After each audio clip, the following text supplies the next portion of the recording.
Welcome to Extraordinary Catholics, a podcast for, you guessed it, extraordinary Catholics. In a world with over 1 billion ordinary Catholics, the Good Samaritans of Vatican-free Catholicism are truly extraordinary, seeking to model Jesus' inclusive spirit and his discipleship of equals. Like Roman Catholicism, inclusive Catholicism possesses valid lines of apostolic succession and shares valid sacraments. 1 in every 10 adult Americans self-identifies as a former Roman Catholic. If we were to band together, we would form the second largest religion in America. In Mexico, over 1,000 Roman Catholics leave the church every single day. To learn more about inclusive Catholicism, please visit www.extraordinarycatholics.faith and join our Extraordinary Catholics Facebook group. And now, meet the host of Extraordinary Catholics, the pastor of Holy Family Catholic Church, the only inclusive Catholic community in Austin, Texas, Father Jayme Matthias. Welcome, Extraordinary Catholics. I am Father Jayme Matthias, pastor of Holy Family Catholic Church in Austin, Texas. We thank the special saints who helped make this episode possible.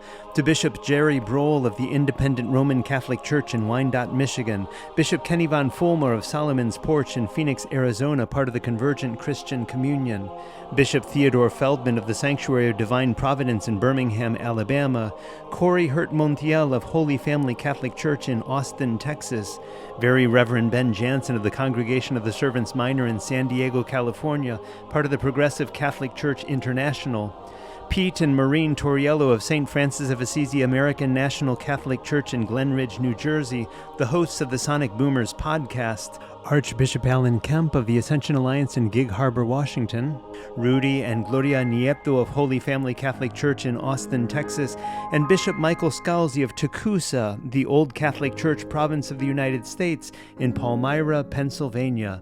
Looking to earn your wings? Visit dwy.io/podcast to join the list of saints who are stepping up to sponsor future episodes. Can I ask you a favor? Will you prayerfully consider sharing a quick rating and/or review of this podcast? You are a saint. Now let's continue our exploration of the theological foundations of inclusive Catholicism. In the last episode, I said that the book of Genesis is important for inclusive Catholics. As we discovered in the last episode, Genesis is important for its perspective on the creation of men and women, of humankind, with its unity and diversity. It's also extremely important for its story of the fall of humankind, which, in an historic and not historical story, has often been interpreted to blame one person, a woman, for all sin and evil that exists in our world. As inclusive Catholics, we recognize the sin and evil that entered our world as a result of the misinterpretations and the disinterpretations of this story. We know it as the story of Adam and Eve. Ben Sirach, the 2nd century BC author of the Book of Sirach, wrote, quote, "From a woman sin had its beginning, and because of her we all die." End quote. Sirach 25:24. I see. So because of one woman we all die? Remember, the Bible is a book of theology, a book that tells us what our ancient ancestors believed about God, about themselves, and about their world. The Bible is not a book of history. The pseudonymous author of the first letter to Timothy, writing in Paul's name, barred women from teaching or having authority over men because, quote, "Adam was not the one deceived. It was the woman who was deceived and became a sinner." End quote. 1 Timothy 2:14.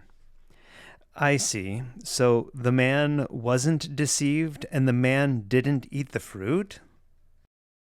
In his 2nd century work De Cultu Feminarum, on women's dress, Tertullian accusingly addressed Eve, saying, quote, "You are the one who opened the door to the devil. You are the one who first plucked the fruit of the forbidden tree. You are the first who deserted the divine law. You are the one who persuaded him whom the devil was not strong enough to attack. All too easily, you destroyed the image of God, namely man." End quote. De Cultu Feminarum 1:1. In the late 4th century, Jerome, or Saint Jerome if you prefer, was similarly insulting. Jerome wrote, quote, "In those days, the virtue of continence was found only in men. Eve still continued to travail with children. Now the chain of the curse is broken. Death came through Eve, but life has come through Mary. And thus the gift of virginity has been bestowed most richly upon women." End quote.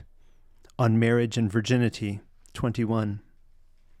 At the end of the 4th century, the Patriarch of Constantinople, John Chrysostom, or Saint John Chrysostom if you prefer, also used the story of Adam and Eve as a proof text for his misogyny, his gynophobia, and his sexism. He wrote, quote, "What else is woman but a foe to friendship, an inescapable punishment, a necessary evil, a natural temptation, a desirable calamity, a delectable detriment, an evil of nature, painted with fair colors."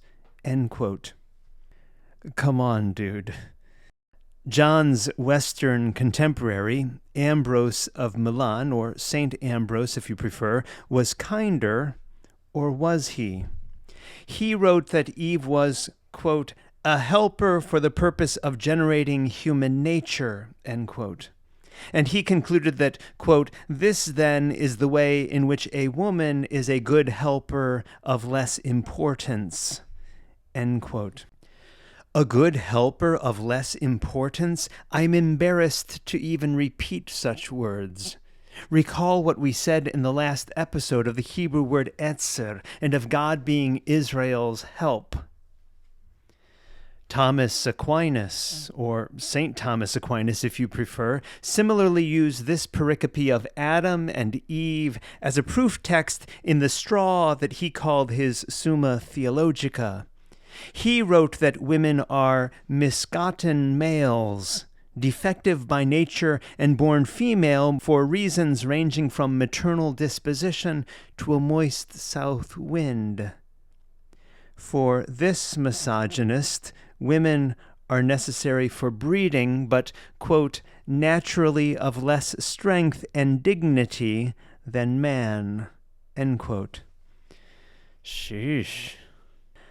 Less than 2 centuries later, such thinking would be reflected in the Malleus Maleficarum, the Hammer Against Witches, a 15th century work that drew on Genesis 3 to justify the Inquisition's persecution of women as witches. In the decades following its publication, thousands of women were executed. From Eve to the persecution of women as witches. And if only we could say that this violence against women ended in the 15th century.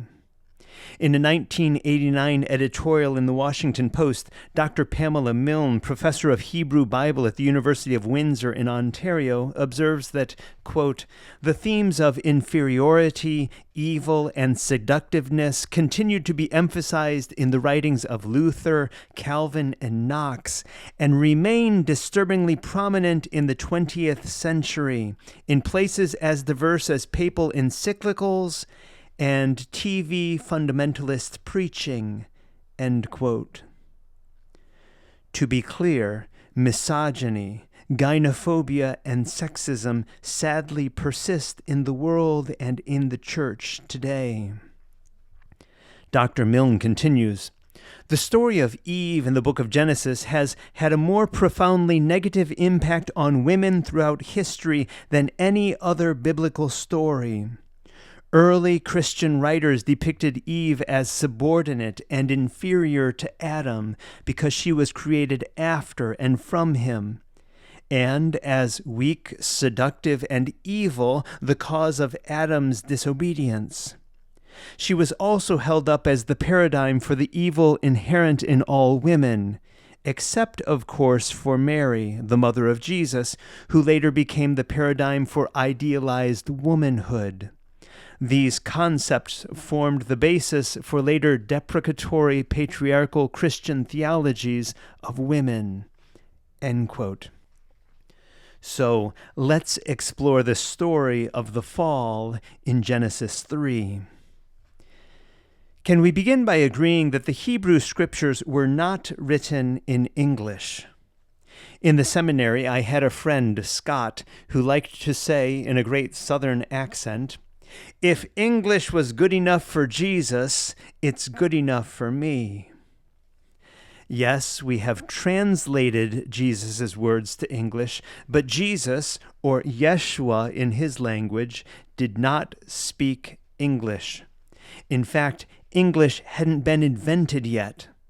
Yeshua principally spoke Aramaic, we believe.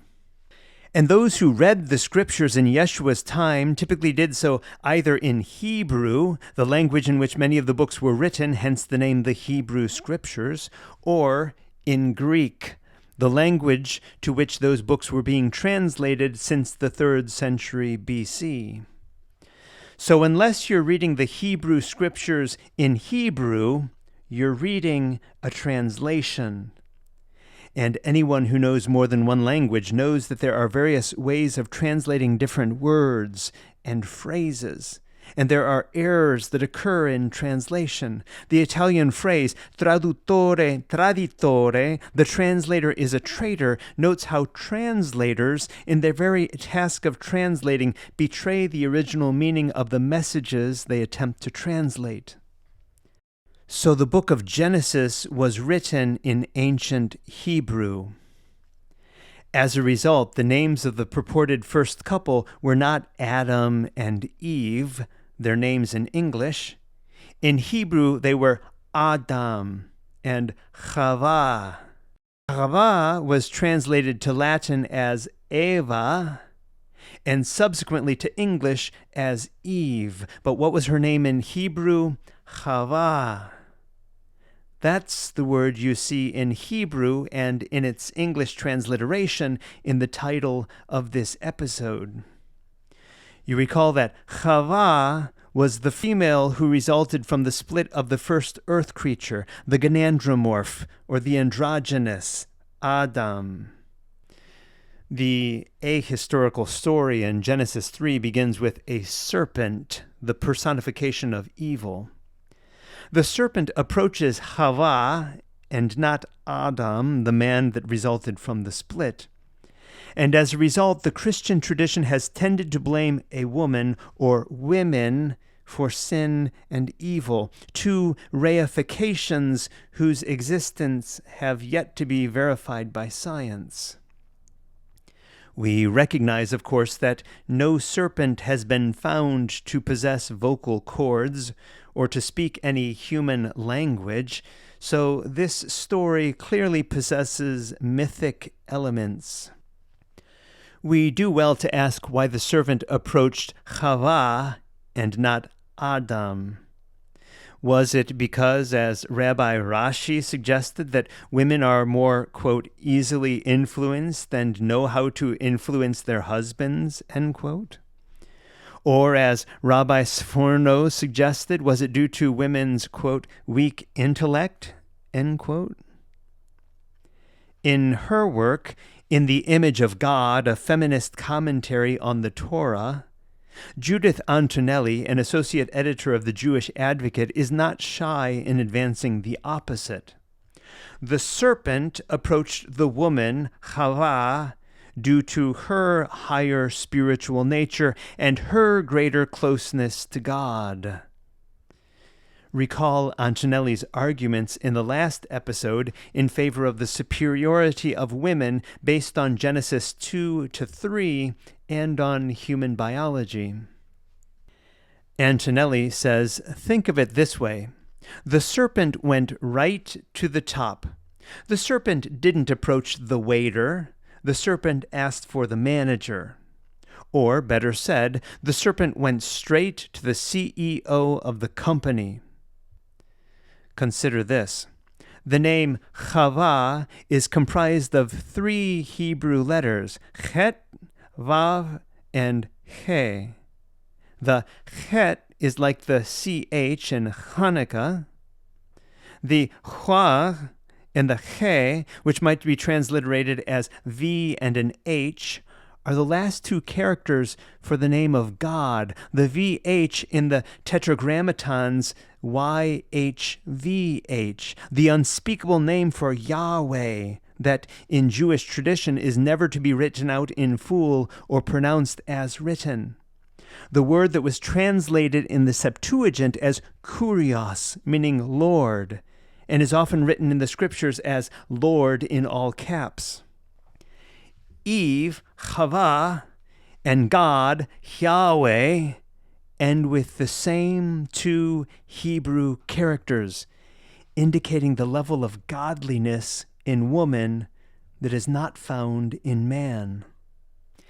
In fact, the Genesis rabbah of the 4th and 5th centuries suggested that when the serpent approached Eve, Adam was asleep, a sign of his lower consciousness and lesser mental capacity. Consider how rabbis interpreted this text. God told the gynandromorph, the androgynous, quote, "You are free to eat from any tree in the garden, but you must not eat from the tree of the knowledge of good and evil," end quote. Genesis 2:16-17. After the gynandromorph, the androgynous, had separated, Ḥavvā, Eve, went further, expressing her understanding to the serpent. Quote, God said, "You must not eat fruit from the tree that is in the middle of the garden, and you must not touch it, or you will die." End quote. Genesis 3:3. Ḥavvā, Eve, understood that they couldn't even touch the tree. The Genesis rabbah imagined the serpent pushing Eve against the tree such that she noticed that she could touch the tree without dying. Genesis rabbah 19:3. If she could touch it, perhaps she could eat it too. We understand that the story of the fall is, of course, an etiological explanation for many things: why we die, why we wear clothes, why we work the land, why women have labor pains. It's also an etiological explanation for evil inclinations in human nature. And this is important for inclusive Catholics. Inclusive Catholics understand human nature. We believe that God created the world good. Genesis 1:4, 1:10, 1:12, 1:18, 1:21, 1:25. God created the world good. And God created the human person, which is blessed by God. Genesis 1:28. And which is inherently good. Genesis 1:31. So, how do we explain what we see in this story? In every instance, a human being will always choose that which appears to be good to him or her or them in any situation. Why does the child watching TV or playing video games ignore the parent's plea to take out the garbage? Because she or he or they are choosing a perceived good. Why do children lie about broken lamps and windows? They're choosing the apparent good of avoiding punishment. When I preach on the lure of sin, I literally hold up a fishing lure. Fish don't bite at empty hooks. There's no perceived good there. But once we wrap that hook with a worm, or once we put a lure on the line, that fish sees dinner. People don't become alcoholics because they're thirsty. People don't smoke because they enjoy holding a tube of tobacco in their lips. People don't become drug addicts because they enjoy snorting things up their nose or poking themselves with needles. They're chasing what they perceive to be a good. They see the lure, and sometimes they become hooked. Rather than judge and condemn others, as many ordinary Catholics do, we have the opportunity to view all humans, all individuals, through lenses of compassion as we attempt to understand the good they're pursuing in any instance. Why is he sharing gossip? Why is she lying? Why are they unfaithful? Human beings are hardwired to choose the perceived good in any situation, which is what we see in the story of Ḥavvā, of Eve. If science produces a fruit that can give a person immediate knowledge with absolutely no side effects, tell me you won't be one to try it as well.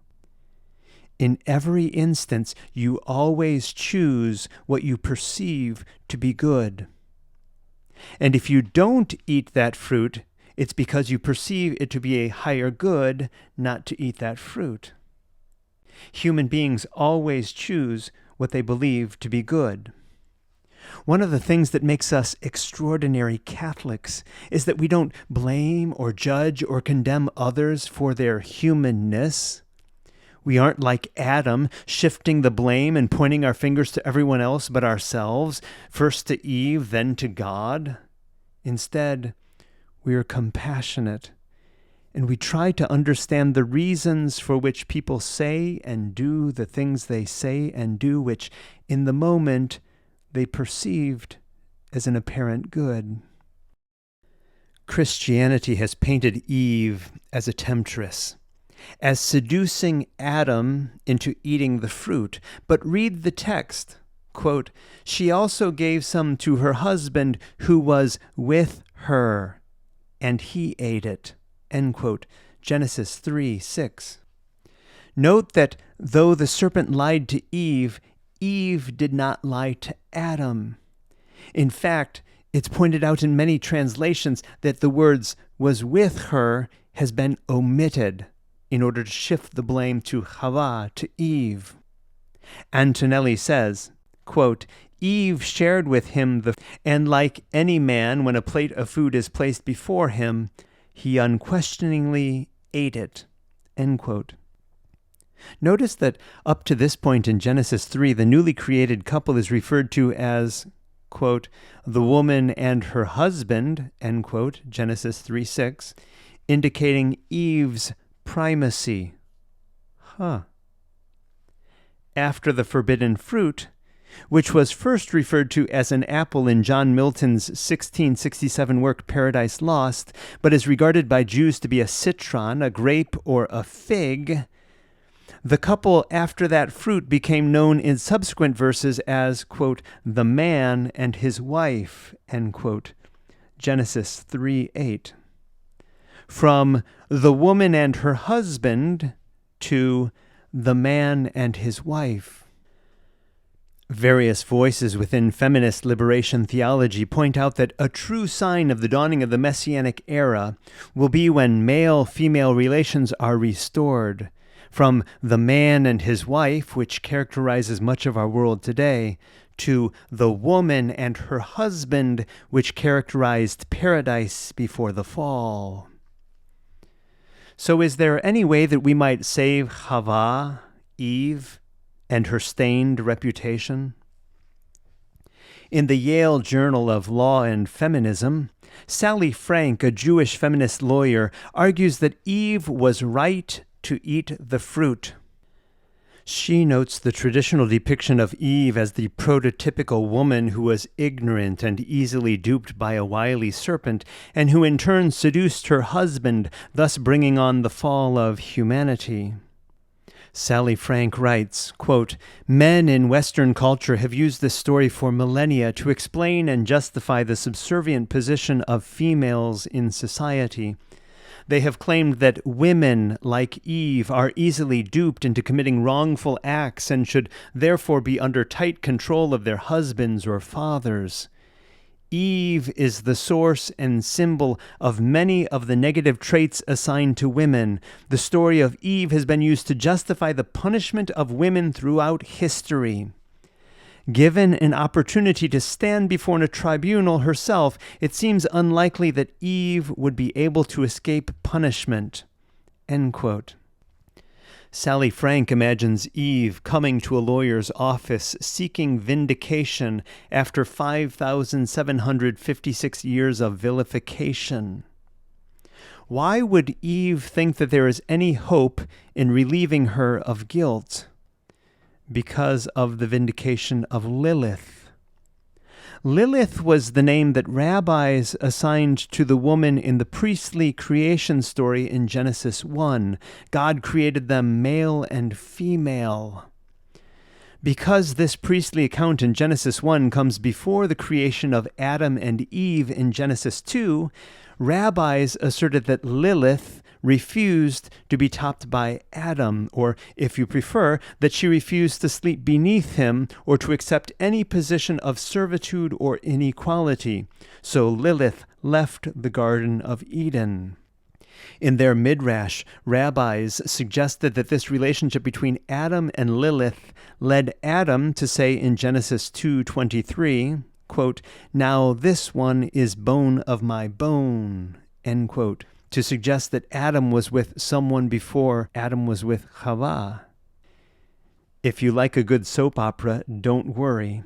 Adam and Lilith would be reunited. In the rabbinic tradition, Adam separated from Eve for 130 of his 930 years, during which time he consorted with Lilith again, until Adam fell in love again with Ḥavvā. This midrash and these rabbinical stories were influenced by folklore. From the 6th century BC on, the Jewish imagination was influenced by a myth that didn't make it into the Bible except tangentially, in Deutero-Isaiah 34:14, which speaks of how Babylon would incur God's ruinous wrath, being reduced to a desert inhabited only by satyrs and the night monster, the night demon that lurks. In some translations of the Bible, that night demon had a name, Lilith. Our Jewish ancestors learned of her during the Babylonian exile, where they heard stories of the Babylonian demon, Lilith.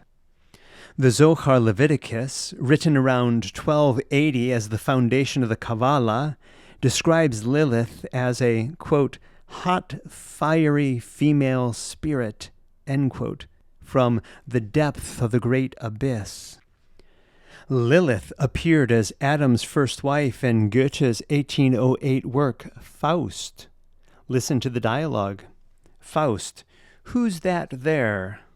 Mephistopheles, take a good look. It's Lilith. Faust, Lilith? Who is that?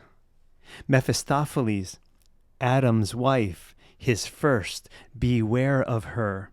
Her beauty's one boast is her dangerous hair. When Lilith winds it tight around young men, she doesn't soon let go of them again.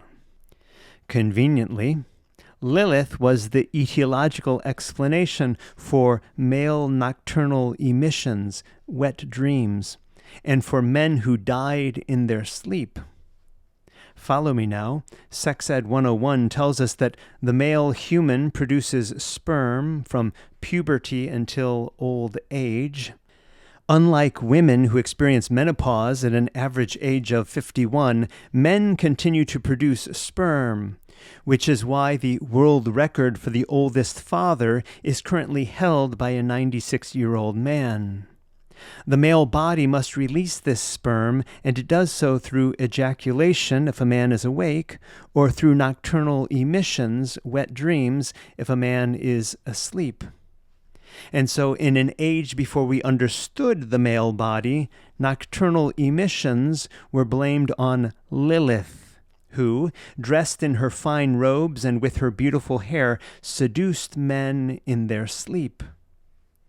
Even the Shabbat warned, quote, "Whoever sleeps in a house alone is seized by Lilith," end quote. Shabbat 151b. With respect to men dying in their sleep, it was believed that Lilith's beautiful face was also a mask for the angel of death, a fierce, murderous warrior whose sword dripped with poison. Yikes. The Lilith myth was important. The tale of her was part of an evolving norm of polygyny, since even Adam had 2 women, but we'll come back to that in the next episode. In this episode, with the villainization of Eve, we note how Lilith was similarly villainized, how women were villainized. Lilith was a femme fatale, a night demon, sucking the vital fluids from men, causing them to be impure, and even stealing babies in the night. Do Lilith's actions sound familiar? She inspired certain vestiges of vampirism, sucking vital fluids from people in the night, thus causing their deaths. And a bit of trivia, in C.S. Lewis's 1950 work, The Lion, the Witch, and the Wardrobe, Mr. Beaver suggests that the main antagonist, the White Witch, descended from Lilith. Antonelli asks, with stories of Eve and Lilith, could anyone be surprised at how, as a result, many of our sisters internalized self-hatred in a system of male supremacy? Back to Sally Frank. In approaching a defense attorney, why would Eve have any hope of being acquitted of guilt, especially when she was responsible for nothing less than, you guessed it, the 4th century concept of original sin? Eve brought sin and death into the world, right? Are you ready for the redemption of Eve? In the Gnostic tradition, in the view of dissenting Christians of the 2nd century, the desire for knowledge could not be the root of sin, because the Gnostics sought redemption through gnosis, through special knowledge. And so Eve represented for them feminine spiritual power and spiritual awakening. Eve possessed a desire to be closer to God and to improve the human condition. For this reason, poet Miriam Oren admired Eve as a model of righteousness, strength, and courage. Sally Frank first dismisses common defense arguments, noting the impossibility of clearing Eve through claims of duress, self-defense, or the idea that someone else might have done it, the popular SODI defense, some other dude did it. Possible defenses then include insanity. I share Frank's defense.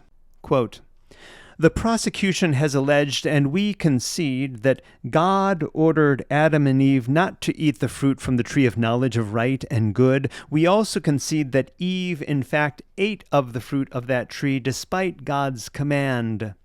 What then is at issue in this case? The only issue is whether Eve is responsible for her actions. The judge will tell you that a person is not legally responsible for his or her actions if that person has a mental disease or defect that prevented him or her from distinguishing between right and wrong. The evidence has shown that Eve did have a mental disease or defect. She has testified that she only ate the fruit because a snake told her to do it. When was the last time that a snake spoke to you? Can you possibly believe that a snake actually spoke to Eve? Or is it more likely that Eve's encounter with the snake was the hallucination of a disturbed mind? You, members of the jury, cannot believe that the snake actually spoke to Eve, even though she sincerely believes that she heard it. That hallucination constitutes the evidence of a mental disorder. The disorder prevented Eve from understanding the nature and the quality of her actions. The snake told Eve that her information was wrong and that she really could eat the fruit of the tree. Eve followed that advice.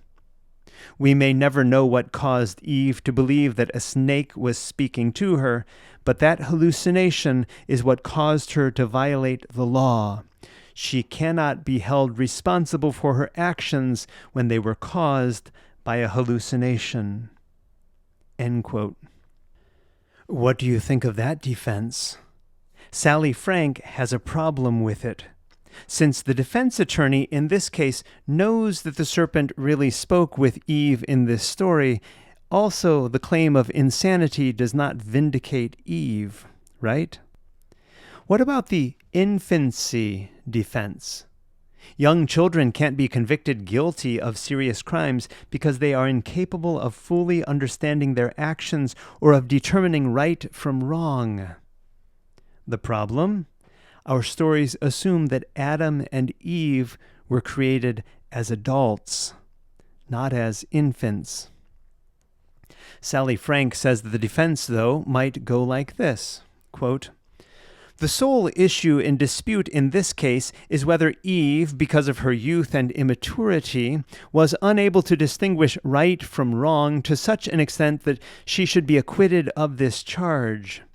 When you look at Eve, you see a fully grown woman. This might make it hard for you to think of her as young, yet the evidence showed that Eve ate the fruit on the very first day that she was created. God created man and woman on the 6th day of creation. On the 7th day, God created the Sabbath by resting. Eve ate the fruit before that first Sabbath. Thus, Eve was less than 1 day old when she committed the offense charged in this case." That is only part of the story here, though. The other question is whether Eve understood the difference between right and wrong. Members of the jury, that is the easy question. Let us look back closely at the evidence. God ordered Adam not to eat of the fruit of the tree of the knowledge of good and evil. After Adam and Eve both ate that fruit, God said, "See, the man has become like one of us, knowing good and evil." Adam and Eve had to leave the garden. From this comment by God, you can see that Eve did not know good from evil until after she ate the fruit. It was at that point that God said she knew the difference. Before Eve ate the fruit, she was like most young children. She was told not to do something, but did not understand the difference between right and wrong or good and evil, and so she did it anyway. Thus, it is clear that Eve was a young child at the time of this incident, one who could not distinguish right from wrong until after she committed the offense. Eve therefore asks you to find her not guilty of this crime. End quote. Sally Frank notes that this defense may not be enough to acquit Eve and may receive a mixed reaction from the jury. So now we come to the defense of necessity or justification, which states that a person may be justified in breaking the law when a more important value is at stake. Lawyers use this defense in cases of emergency, when problems can only be resolved through illegal means that might ameliorate the situation. This argument is often used in cases of civil disobedience. Demonstrators argue that their sit-in or blockade was necessary to prevent a greater wrong of the government's actions. God commanded Eve not to eat the fruit, so how could she be justified in eating it? Sally Frank's argument goes like this, quote, "Members of the jury, Eve stands here accused of violating God's law not to eat the fruit of the tree of the knowledge of right and wrong. The question you are asked to determine today is whether that law was, in fact, unbending and intended to last for eternity, or whether God wanted that law to pass away eventually. If you come to agree with Eve that this was only a temporary law, you will find that she was justified in eating the fruit. What evidence, you might ask, is there that God did not intend this to be a permanent law? You will recall that God created heaven, earth, and all that is therein in 6 days. On the seventh day, God rested from these labors. Why did God rest? The most obvious answer was to show humanity the importance of rest and to institute the Sabbath day. Commentary suggests another reason. God stopped the work of creation in order to leave it to humanity to finish that work. The Hebrew words used in Genesis 2:3 actually translate to mean all God's work that God created to do. Ibn Ezra and Radak understand this final verb as connoting for humans to continue to do thenceforth. Thus, humanity was to become a co-worker with God in completing the work of creation. Eve understood that she and Adam were intended to be God's co-workers. She faced a question, however. How could she act as God's partner if she did not know the difference between right and wrong? Eve and Adam were, after all, created in God's image. Knowing that, Eve agreed with the serpent that she needed the knowledge of good and evil that God had, and so that she could work with God in perfecting the world and eliminating its evil. Now, you may be thinking, but Eden was paradise. How could there have been any evil there? True. Adam and Eve also believed at first that Eden was paradise. They were like young children who had everything they needed provided for them by God, their parent. Most young children at first think that they are in paradise. As they grow older, however, they come to recognize that there are problems in their world. That recognition causes them to seek the wisdom, to understand and correct those problems. Like a child starting to learn and see the world, Eve sought that wisdom. Eve then saw that the tree was desirable as a source of wisdom. She responded by tasting the fruit, hoping to gain the understanding of right and wrong that would let her take her place as a partner with God in the perfection of the world. Now, maybe you're thinking, if that was God's real plan, why did God order Adam and Eve not to eat the fruit? To understand this order, you should recognize that Adam and Eve were young children at the time.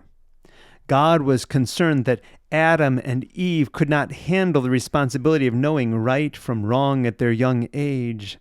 Just as a parent might tell a young child not to touch an oven without intending that the prohibition last a lifetime, God told Adam and Eve not to eat the fruit, intending the commandment to last only until they were old enough to handle the responsibility. With knowledge of right and wrong comes the obligation to choose right, to choose good over evil. God sets out that duty and the consequences of the wrong choice starkly in Deuteronomy as a matter of life and death for humanity. You remember the stirring words from the Bible. Surely this instruction which I enjoin upon you this day is not too baffling for you, nor is it beyond reach. It is not in the heavens that you should say, who among us can go up to the heavens and get it for us and impart it to us that we may observe it? Neither is it beyond the sea that you should say, who among us can cross to the other side of the sea and get it for us and impart it to us that we may observe it? No, the thing is very close to you, in your mouth and in your heart, to observe it. See, I set before you this day life and prosperity, death and adversity. For I command you this day to love your God, to walk in God's ways, and to keep God's commandments, God's laws, and God's rules, that you may thrive and increase, and that your God may bless you.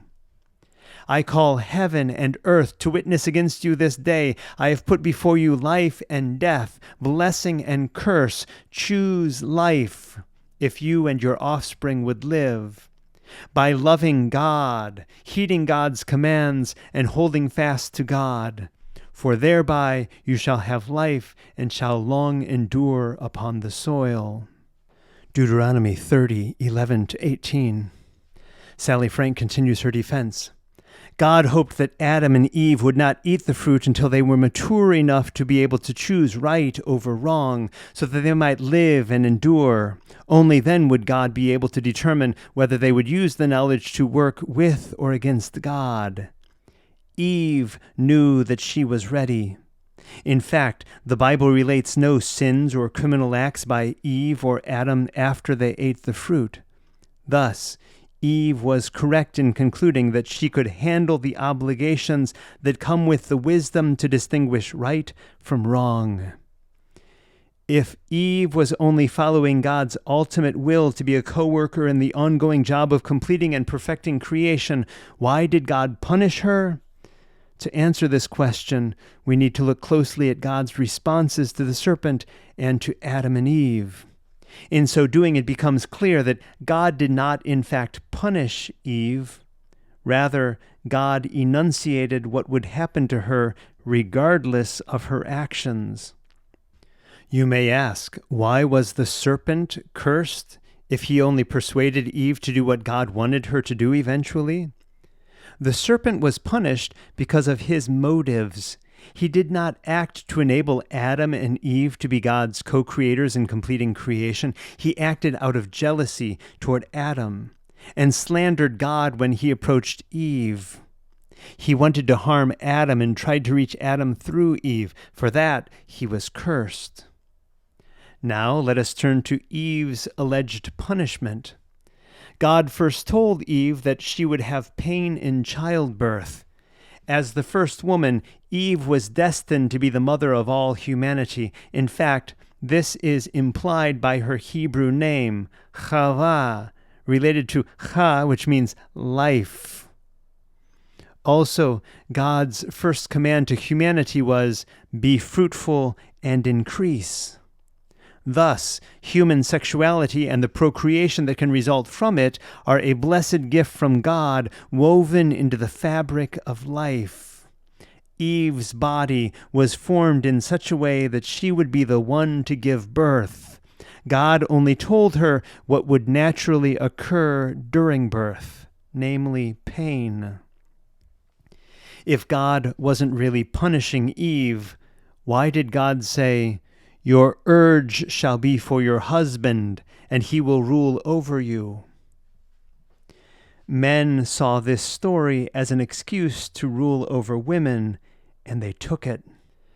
God recognized that men would do this and warned Eve. Many may view mortality as part of the punishment, yet this is not part of the story. Adam and Eve had not eaten the fruit of the tree of life, so they were not immortal when they ate the fruit of the tree of knowledge. One Christian interpretation is to view the death associated with eating the fruit as both spiritual and physical. Jews have rejected this view, which formed the basis of the concept of original sin. Finally, the expulsion from the garden would also be seen as a punishment, though it was not. As I've already discussed, thinking Eden was paradise was merely an illusion created by youth and naivete. Once Eve and Adam ate the fruit, they could see the landscape as it really was. They lived not in paradise, but in an imperfect world created by God. As adults, they needed to recognize that fact. Eating the fruit enabled Eve and Adam to become creatures of culture. Having obtained knowledge of right and wrong, they could work to perfect that world by eliminating the evil they saw. Their departure from the garden was, therefore, a natural part of maturing rather than a punishment. Members of the jury, upon understanding the purpose of humanity and Eve's courageous effort to carry out that purpose, Eve hopes that you will find that she acted correctly out of necessity, and she hopes that you will acquit her of the charges that have been raised against her for millennia." End quote. Sally Frank concludes that this defense, if it works, and yes, there are holes that could be poked into it, this defense serves not only Eve's acquittal, but also her vindication. Sally Frank writes, quote, "If others accept the view of Eve's actions presented in the Justification defense, women will benefit. The disabilities foisted upon women that are based on the demonization of Eve lose their foundation upon Eve's vindication. Instead of having a criminal foremother, humanity has a mother who is a role model, having risked everything to become a true partner in the work of creation and to take her part in perfecting the world." End quote. Dr. Phyllis Trible similarly overturns the traditionally negative view of Eve, describing Eve as, quote, "an intelligent, informed, perceptive theologian, ethicist, hermeneut, and rabbi," end quote, who speaks with clarity and authority, and who acts independently but without deception.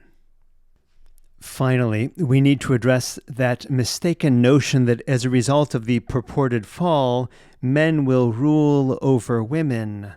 Genesis 3:16. If you're not reading this passage in Hebrew, you need to know one thing. The Hebrew word that is translated to rule, in this instance, is mashal and not malach. Malach, the word that's not used here, means to rule by domination. The Hebrew word for king, melech, comes from this root. The king, melech, exercises dominating rule, malach. Mashal is different. It implies affinity or complementarity. Mashal is found in Genesis 1:16, which says that the sun will rule, mashal, over the day.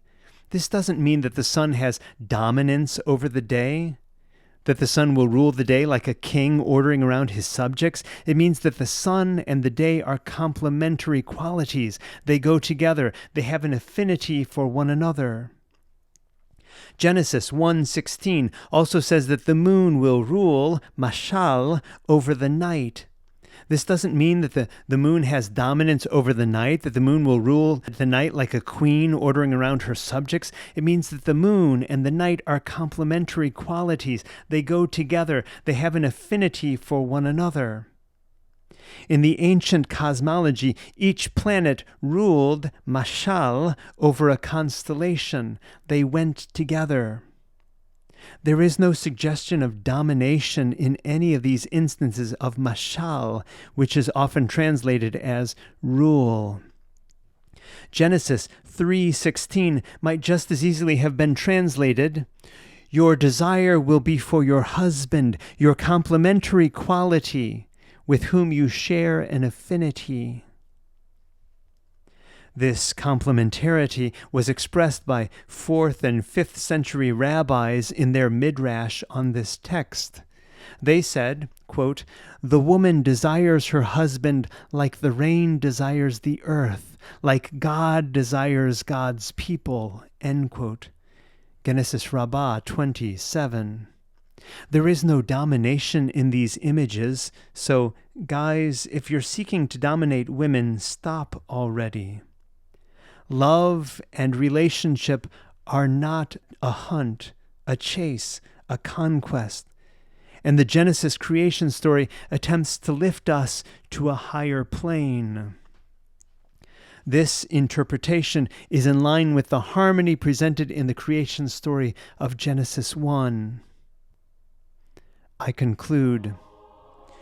Ordinary Catholics scapegoat Ḥavvā, Eve, or women, for reified notions of sin and evil in this world.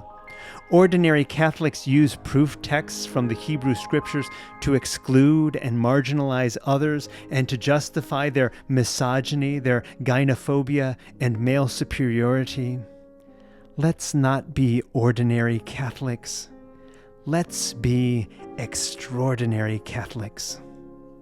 Thank you for joining us for Extraordinary Catholics podcast with Father Jayme Matthias. Check out our directory of over 2,000 inclusive Catholic clergy at www.extraordinarycatholics.faith. Have an extraordinary day.